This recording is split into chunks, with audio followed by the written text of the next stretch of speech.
Hey, everybody, welcome and thank you for joining us on our first TMG Podcast. My name is TJ Norris with the Mullis Group. To my left is our lead buyer agent, James Foster, with the Mullis Group. And to my right is the CEO and least funny of the three hosts, Mitchell Mullis. That's a lie. With the Mullis Group and Keller Williams. I'm super funny, by the way.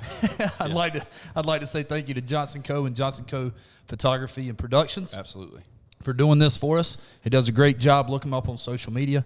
And lastly, thank you to Mandy and Second and Main for this beautiful establishment that we're allowed to film in. Downtown Lexington, guys, is really revitalizing. In our first podcast today, we're going to talk about our backgrounds, where we came from, and really what got us into real estate. So, Mitchell, if you would, go ahead and tell us a little bit about your background and what got you here. Yeah. So just to reiterate a couple of things you said, man, thanks so much to Mandy for opening the spot for us. It's beautiful. It's amazing. Also, all of downtown Lexington, you know, I mean, it looks great down here. It's just revitalized. It's great. Yeah, I'm a believer. Yeah, I mean, our old basketball coach owns a restaurant 2 doors down. Yep. I mean, it's just crazy. We grew up in Thomasville, so – you know, being in Thomasville, we just beat the wheels off all the Lexington teams. There was nothing of this sort here.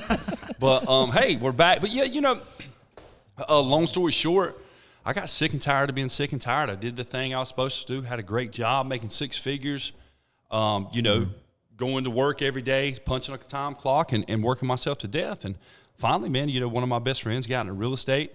And I told him, I said, look, man, you're an idiot for going into real estate, you know. Well, you know, I just didn't understand. Yeah. So he got into real estate. He said, hey, man, I think you'd be great, because he knew my background in sales and, you know, exactly where I come from and what I did my whole life. He said, you'd be great. And I said, dude, you're out of your mind, cuz. And so long story short, then he started sending – here's the thing is I didn't know anything about real estate, except I bought a couple houses by myself at this point. I said, man, you're going to be brokering a joke. And he said, okay, I'll show you, because only real estate agents I know – are selling cars on the side to make ends meet. And, you know, I was making 6 figures at the time, had great insurance. I wasn't interested. Then he started sending me snapshots of checks he was making. I was like, that's not your check. Yeah. And then he started sending me like the screenshot of his name, and that was his check. Yeah. So then it caught my attention. So I went to real estate school, man. I love it, love helping families, love helping people. And, you know, started the Mullis Group about 3.5 years ago. Yeah. In August 2018. So... And actually, the very first sale I ever had from the Mullis Group come from that gentleman down there, Mr. Foster, right there. Yep. I had a great relationship from day one. I told him day one, man, I'd love for you to come work with me. And all he wanted to do was take me to the Laha buffet down in Asheboro. You know, so whoa, so let's go. And I never turned down a free meal. And so we went down there. Yeah, we went down there. It's great eats, by the way. Oh yeah. I met Mitch. I'd done a bunch of stuff before I came here. I was at a retail music store for like 8 years. That kind of burnout. There was no money in it at all. I took another opportunity driving a truck to convenience stores to deliver food, which, man, that job's 4:30 in the morning to 7 or 8 o'clock at night. Back-breaking job. Wow. Not that great of money. So we were kind of staying with my parents' house. We were in between renting and buying a house, and we had talked to a couple agents. Nobody really had any personality. Nobody followed up. Met Mitch on the phone, and he hooked us right then. Me and my wife, we used him to purchase the house he was talking about. And then he had this real bubbly personality, man. Kind of made us bubbly. Hey, he was bubbly. I'll tell you this, okay? Let me tell you. Now, all I've got is personality, guys. I'm not the best looking guy in the room. Ask my wife. We go places, my wife gets compliments. Oh, you're so beautiful. Then they look at me, and it's like, how'd you do that? Personality, baby. Personality. I get the same thing all the time. I think Martin even asked me that in the office the other day. You know, Martin's like, man, James, how did you land her? Well, hey. Personality, baby. That's true. So, Mitch, you know, he told me, he said, man, look, I'd love to have you part of the team. He told me where to go to get on track with the real estate, and took my class, finally passed it. And kind of a blessing in disguise. My job kind of finally passed it. Can you just elaborate on that for a second? Finally passed it. Look, man. So I passed the class the first time. I went to the state level, and it's a little tricky, you know. So I missed it by one question my first trip. I went back the second time. Guess what? I failed again by one question. And the third time, at least you're consistent. Hey, exactly. And that happened to me. Yeah. It took me 3 times. Tell me somebody that I own passes that. the first Hey, time. the standards of the Mullis group to get hired is not real high. So You got to fail at least twice before you Yeah. you can't just pass the first time. yeah. Third time's a charm, though. I passed it then, and my job flamed out, man. They said, hey, we're moving to Raleigh, and either you can come or go. And so we just bought a house. We didn't want to move to Raleigh. I called Mitch, said, man, is that opportunity still on the table? And the rest is history, man. I had the best year this year. Sold 66 houses in 2020 through a pandemic. Awesome. And it's been a blessing, man, for sure. TJ remembers a couple of those weeks when I was selling, 5 or 6 houses. I remember a couple of those weeks. Yeah. So James sold like back to back to back one night, and I'm sitting at the beach. I can't really do anything, and he's just having a blast up here making money, and I'm spending it. So, Well, in your defense, you're not full time yet either. Yeah, that's true. You're still teaching. Well, yeah, I was on my way to being full time. So a little bit. I was a teacher for 10 years, and I was a head coach of basketball for 3 years. A lot of time, a lot of effort put into that, late nights. And Mitchell came to me one day, and I think it was before Old Man Basketball, wasn't it? Oh, yeah. The 30 and over league? Oh, yeah. He said, hey, man, look, we're covered up. We've got so much. I can't handle it. Come on over. At the time, I was working for a little – He told me no. I did. And I regret that. But anyways, so I ended up leaving teaching. COVID hit.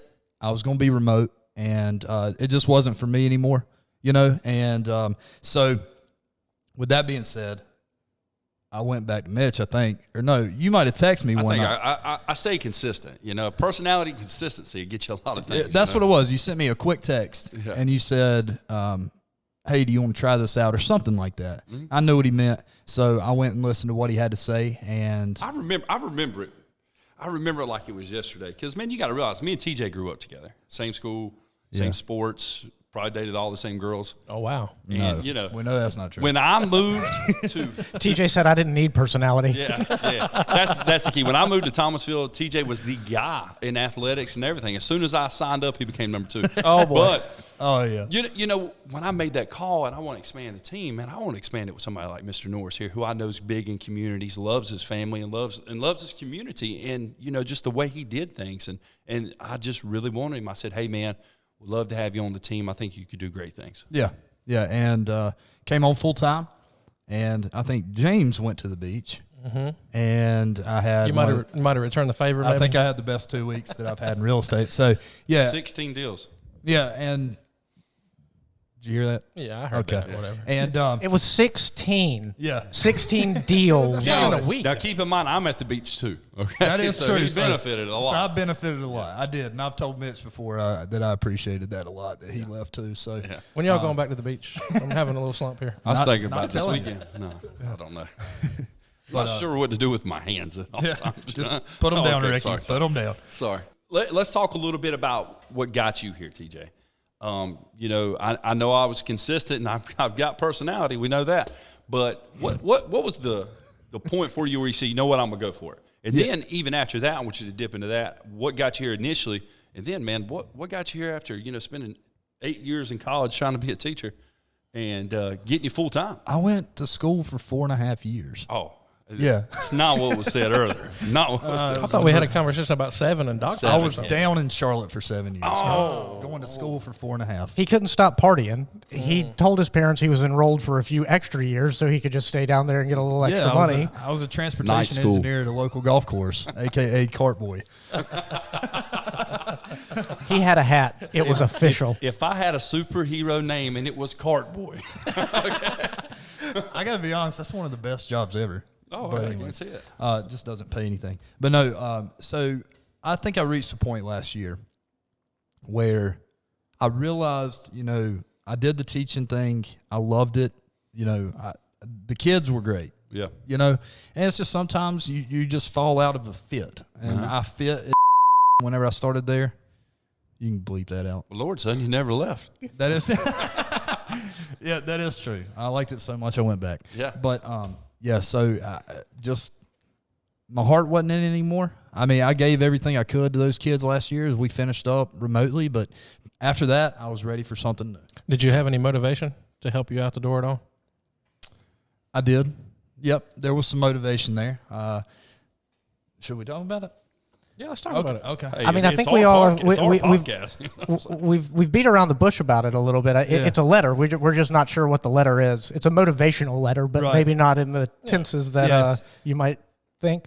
Yeah. So right whenever COVID started, I received this letter. It was after basketball was over, and this letter is now my motivation daily. It's in my bag over there. Actually, I take it to work with me, and basically said I wasn't going to do well at really anything that I did, which is mean, and like it was literally That's mean. horrible. Yeah. Like, you know me, I don't really take a whole lot to heart, but kind of hurt my feelings. You've got a little bit. tough skin. Yeah, I do. But no, so that was motivation. And, this year I think I sold 40, 45 houses in 6 Be months. great. Yeah. So thanks for the motivation if you're out there. They're probably not. They're going to listen, man. Maybe. Piggybacking off that for a second, we were always athletes growing up, and that's my biggest thing. We're always competitive. Yeah. So always competitive. I remember my background's a basketball player. When I graduated high school, I was the number 64th ranked player in the world. Okay, in 8th grade In the world? in the world. Wow, it's like 7 billion World. people. Yeah. So Yao Ming wasn't ready for me. You know what I mean? boy. Okay. So anyway, but I'm going back to motivation, mindset kind of thing. Yeah. So I try out in 7th grade for an AAU team in Thomasville, a local team with a bunch of bums. Okay. Now they were a year older than me, but here's the deal: is I went out to a tryout and I showed out. Like, I dominated the whole tryout. And one of the brother-in-laws of a couple of guys that were playing there, it was kind of like a family thing. Yeah. They literally cut me from the team. Why? Said I wasn't ready for that type of competition. I said just dominated the competition. So, but long story short, my godfather Rodney. His nickname was the Black Hole. No, Once it the wasn't. ball goes He's a in, liar. it's not He's a coming liar. back out. But my godfather Rodney, who's had a big impact on my life, man, really took me and taught me most of everything I know about being a man. He said, "Look, son, you can do one or two things. You can pout about it. You can use it for fuel." And that's what I did. The next week, I went out and made the #1 AAU team in the state. I think I got like 4 state titles in AAU. Who was that team? The North Carolina Gators. Yeah. I think I tried out for them too. I got it like on the 4th team, Yeah, it happens. like the 4th tier team. TJ got a letter. I was like, He was We appreciate your effort. Thanks for coming. Yeah. But yeah, motivation's a big thing. And that's kind of what I want to talk about a little bit too, is that mindset. Yeah. You guys coming into a new career and in the middle of a pandemic, what kind of mindset did you guys have to push us through? Because we closed 226 homes, well over $1 million GCI, which means, for those of you who don't know what GCI is, gross commission income that we put back in our pockets as agents. So tell a little bit about that. My mindset was, man, when I started this, people said, "What's your base pay going to be?" I said, "There isn't a base pay. It's 100% commission." They What's said, the "You're benefits?" crazy. Why are you doing that?" I said, "Look, the reward's great. I'm doing this for my family, for my boys, for my wife, to make a better family for us." And they said, "Well, what are you going to do if you don't sell anything?" I said, "That's not an option. I'm going to sell something." Geez, James, it sounds like your family has a lot of trust in your personality to, really Here's provide. Here's the thing. I want to, mindset's such a 100% huge thing. commission. I don't know if this is a good idea, James. But most people don't see things like I do. Yeah. When I look at things, the whole world's built on commissions and sales. Whether you work hourly or you work on commission, if somebody above you who's selling the product isn't making any money, then you're not going to make any money because you won't have a job. Right. It's all about that understanding. A lot of people have a small mindset saying, I got to have an hourly or got to have a base pay. you got to have stability. Yeah, exactly. Stability. You're exactly. Stability, and I think, to argue, teachers probably have the most stable income. I could have retired at 53. But you would have capped out at a certain amount no matter what. Like there's not a whole lot to say, hey, you can grow here. And Year 20, I would have capped. Right. And it doesn't matter how good you are.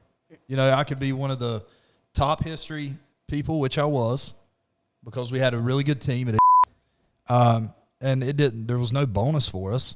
It was just doing right by the kids. But, now here, if I want to bust tail, I'll make more money. That's all there is to it. Well, there's no cap. Yeah. There's no cap whatsoever. I mean, Right. you can literally make what you're willing to put work into. Yeah. And that's the risk that a lot of people take working for any small business or for themselves, which is essentially what you do. You're Yeah. part of a team, but you guys aren't necessarily out there as a whole team the whole time. You're out there as individuals doing things on your own, and you're responsible for your income. Yeah, and so Johnson came on with us, started doing our photography and doing our podcast for us, and I knew him through a mutual friend, and I went to Mitch one day and we gave him a shot, and he's really performed. Yeah. But before he even started his own photography company, I sent him, or after he started it, and before I started real estate, I went to him and I said, hey, man, was that a good decision?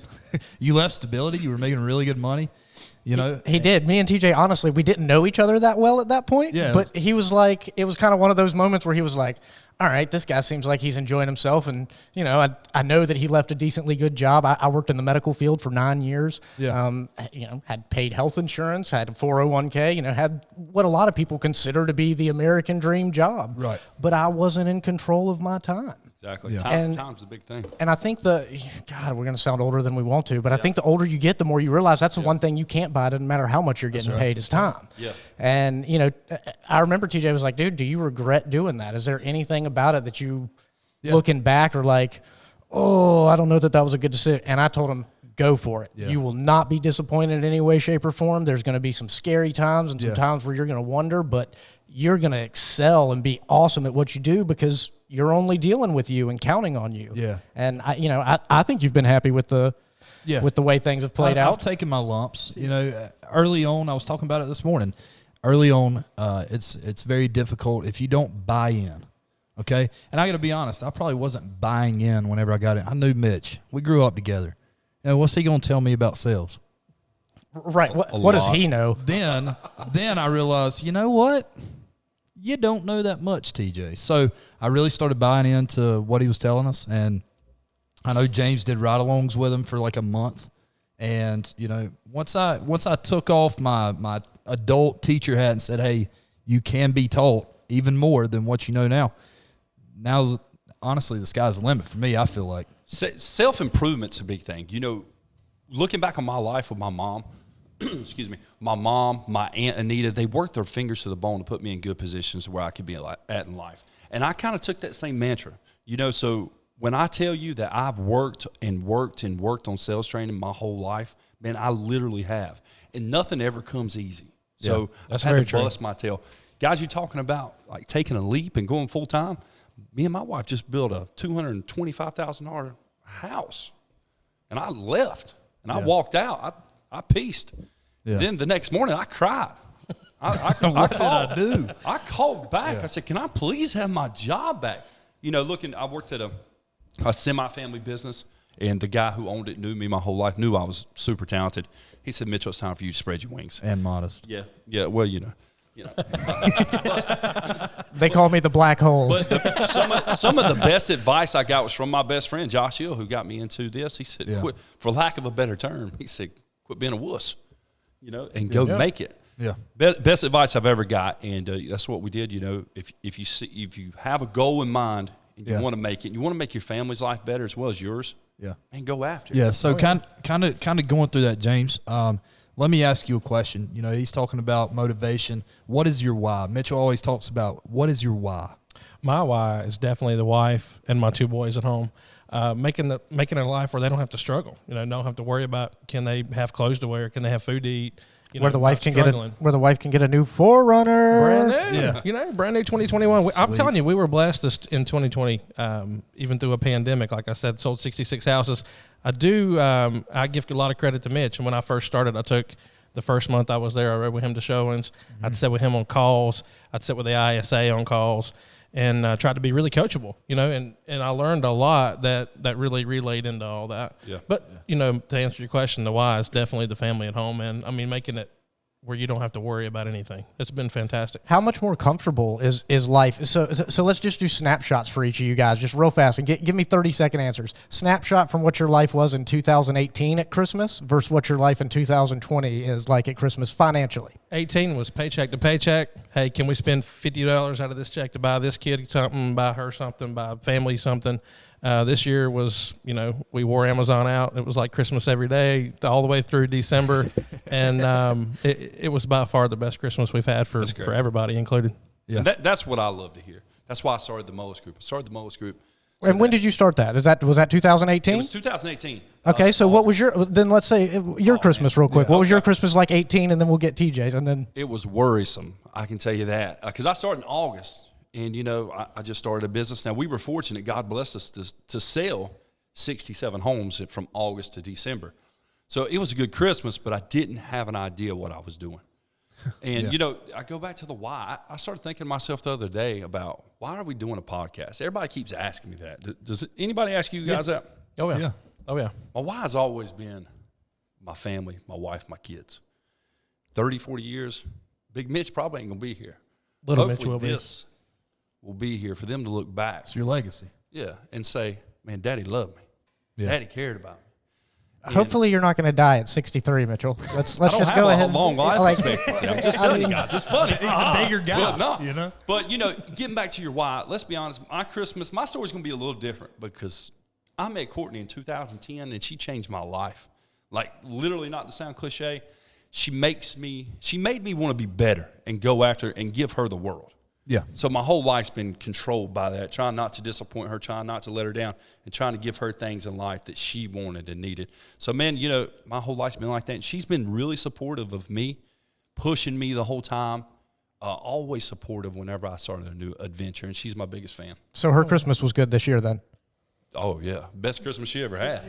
Yeah. TJ, what about you? What is life, what is Christmas time like as a teacher? I mean, obviously you get a little more time off where you don't have to do anything. I didn't get 2 weeks off this year. That's probably the only negative.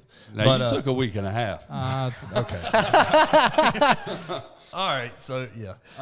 No, but going back a couple years, definitely paycheck to paycheck. I mean, that's legit. This year was great. I mean, if my wife wanted something, I said, get it. You know what I mean? Like, if like 50 Cent, get it. Yeah.